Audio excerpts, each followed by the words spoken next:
We are going to discuss Fresnel diffraction. सबसे पहले diffraction की डेफिनेशन को समझेंगे। किसी ऑब्स्टिकल से लाइट वेव का बेंड होना और उस ऑब्स्टिकल की ज्योमेट्रिकल शेडो में एंटर होना डिफ्रैक्शन कहलाता है। So that phenomenon of bending of light waves around the obstacle and entering into the region of the geometrical shadow of the obstacle is called diffraction of light. In another words, we can say that the phenomenon of deviation of light from its rectilinear propagation means light wave की जो सीधी गति है वहाँ से उसका deviation होना diffraction कहलाता है। किसी ऑब्स्टिकल के किनारों से लाइट रेज का डेविएशन होना, मुड़ना डिफ्रैक्शन कहलाता है। डिफ्रैक्शन ऑब्स्टिकल की साइज़ क्या है उस पर डिपेंड करता है और लाइट वेव की वेवलेंथ क्या है उस पर डिपेंड करता है। यदि ऑब्स्टिकल की साइज़ और वेव की जो वेवलेंथ है दोनों इक्वल हो, नियरली इक्वल हो, तो उस केस में डिफ्रैक्शन मैक्सिमम होता है। डिफ्रैक्शन को दो क्लासेस में बांटा जा सकता है। First one is Fresnel diffraction and second one is Fraunhofer diffraction. यहाँ पर हम फ्रेनेल डिफ्रैक्शन के बारे में जानेंगे। फ्रेनेल डिफ्रैक्शन में जो लाइट सोर्स है और ऑब्जर्वेशन पॉइंट है उसकी ऑब्स्टिकल से जो डिस्टेंस होती है वो इम्पोर्टेंट होती है। मींस लाइट सोर्स और ऑब्जर्वेशन पॉइंट ऑब्स्टिकल से फाइनाइट डिस्टेंस पर सिचुएटेड होते हैं। इस केस में जो डिफ्रैक्शन होता है उसको फ्रेनेल डिफ्रैक्शन कहते हैं। इसमें जो वेव फ्रंट होता है वो स्फेरिकल या सिलेंड्रिकल होता है। यहाँ पर फ्रेनेल हाफ पीरियड जोन को स्टडी करेंगे। हाइगन के अनुसार जो प्रत्येक जो वेव फ्रंट होता है वो यानी वेव फ्रंट के प्रत्येक पॉइंट पर सेकेंडरी वेवलेट्स जनरेट होते हैं और ये वेवलेट्स इंटरफेयर करते हैं। इनकी इंटेंसिटी के कारण, इनके इंटरफेरेंस के कारण जो रिजल्टेंट इंटेंसिटी होगी उसको हम पॉइंट पी पर कैलकुलेट करना चाहते हैं। यहाँ पर पी पर जो रिजल्टेंट इंटेंसिटी है उसको कैलकुलेट करने के लिए इस वेव फ्रंट को डिफरेंट जोन्स में डिवाइड किया गया है, जैसा कि फिगर में दिखाया गया है। Different zones M1, M2, M3 यहाँ पर दिखाया गया है। इन जोन्स को फ्रेनेल हाफ पीरियड जोन कहते हैं। यहाँ पर ABCD एक प्लेन वेव फ्रंट है और P ऑब्जर्वेशन पॉइंट है। यहाँ पर जो सेंटर है इस जोन का वो O है, PO की डिस्टेंस है वो स्मॉल b है। यहाँ पर पॉइंट P को यहाँ पर पॉइंट O को यहाँ पर पोल कहा गया है इस वेव फ्रंट का। इस मेथड में जो वेव फ्रंट है उसको कंसेंट्रिक हाफ पीरियड जोन्स में डिवाइड किया गया है। क्योंकि इन सभी जोन्स का सेंटर है वो O है, इसलिए इनको कंसेंट्रिक जोन्स कहते हैं। और इन सभी जोन्स के कारण जो रिजल्टेंट इफेक्ट है उसको पॉइंट P पर मेजर करना चाहते हैं हम। अब अलग अलग जोन्स के लिए P से डिस्टेंस है वो अलग अलग होगी और उसके लिए जो डिस्टेंस है वो इस तरह होगी जैसा कि यहाँ दिखाया गया है। फर्स्ट जोन के लिए P की डिस्टेंस है वो B + λ/2 डिस्टेंस पर होगा, सेकेंड वन इस डिस्टेंस पर होगा, थर्ड इस डिस्टेंस पर होगा। यहाँ पर सभी जो जोन्स है उनकी सेंटर ओ से डिस्टेंस अलग अलग होगी। मींस सभी जो पीरियोडिक जोन्स है उनकी रेडियस अलग अलग होगी। तो फर्स्ट जोन है उसकी रेडियस R1 है, सेकंड है उसकी R2 है और थर्ड है उसकी रेडियस R3 है। इस तरह से nth जो जोन है उसकी रेडियस Rn है। यहाँ पर जो कॉन्जिक्यूटिव जोन्स है यानी जैसे दूसरा और तीसरा जो जोन है या पांचवा या छठा जोन है, वहाँ से जो उनकी जो उनमें जो पार्ट डिफरेंस है वो λ/2 होता है और λ/2 कॉरस्पॉन्डिंग होता है T/2 टाइम डिफरेंस के।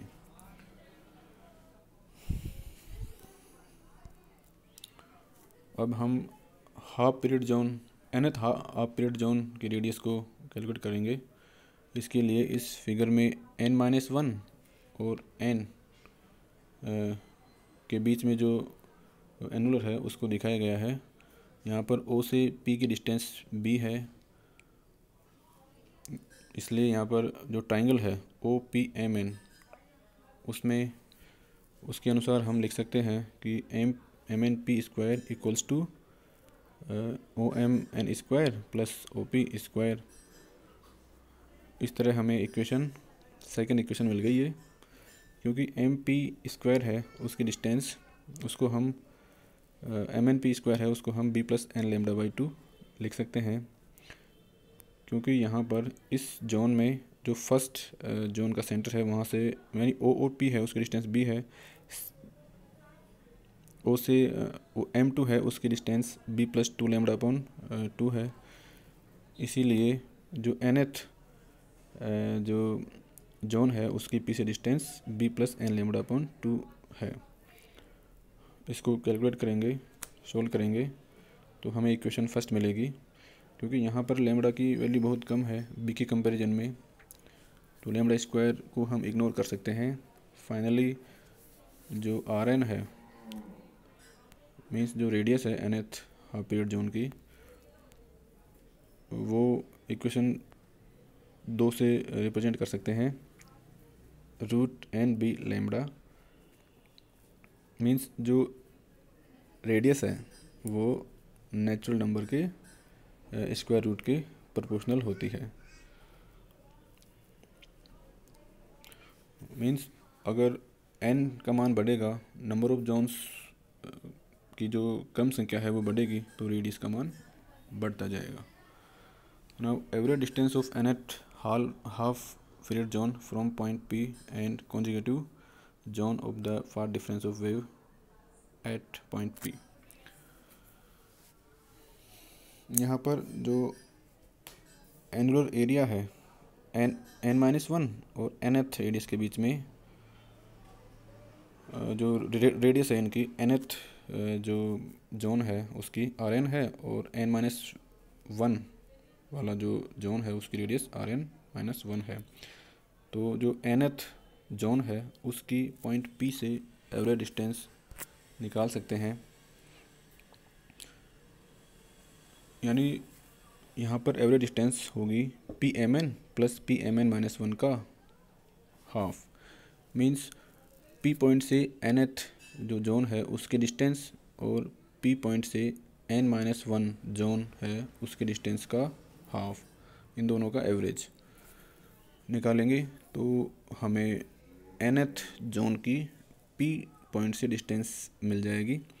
यहाँ पर PMN है उसको हम इससे रिप्रेजेंट कर सकते हैं, क्योंकि PMN रिप्रेजेंट करता है पॉइंट P से nth जोन की डिस्टेंस को, तो उस डिस्टेंस को हम B+N⁴/2 से लिख सकते हैं। सिमिलरली P से n-1 वाले जोन के डिस्टेंस B+N-1λ/2 से रिप्रेजेंट कर सकते हैं सेकेंड टर्म से।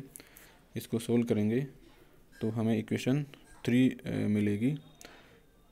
यह इक्वेशन जो 3 है वो nth जोन की पॉइंट P से डिस्टेंस को दिखाता है। सिमिलरली n-1 के लिए हम इक्वेशन 3 को यूज करके डायरेक्टली निकाल सकते हैं। अब जो पाथ डिफरेंस है इनमें n-1 और nth जोन में, उसको निकाल सकते हैं। इन दोनों को माइनस करके तो पाथ डिफरेंस आ जाएगा लैम्डा बाई 2। मीन्स हमें इक्वेशन 3 में से इक्वेशन इसको माइनस करना है तो हमें लैम्डा बाई 2 मिल जाएगा। और ये लैम्डा बाई 2 पाथ डिफरेंस है वो पाई फेज डिफरेंस के इक्विवेलेंट है। यानी पाथ डिफरेंस और फेज डिफरेंस के फॉर्मूले से हम इनको कोरिलेट कर सकते हैं, और यह टाइम डिफरेंस t/2 के इक्विवेलेंट भी है, क्योंकि यहाँ पर जो जोन्स है उनके बीच में टाइम डिफरेंस t/2 है, इसलिए इन जोन्स को हाफ पीरियड जोन्स कहते हैं। Area of A half period zone. किसी हाफ पीरियड जोन के एरिया को कैलकुलेट करने के लिए हमें जैसे जो nth पीरियड जोन है उसका एरिया और उससे पहले वाले जोन का एरिया दोनों ज्ञात हो तो उनका अंतर nth जोन के एरिया के बराबर होगा। हमें इक्वेशन जो पहली इक्वेशन है उससे इसको रिप्रेजेंट कर सकते हैं। इसको सोल्व करेंगे तो सेकंड इक्वेशन, क्योंकि यहाँ पर जो Rn है वो nth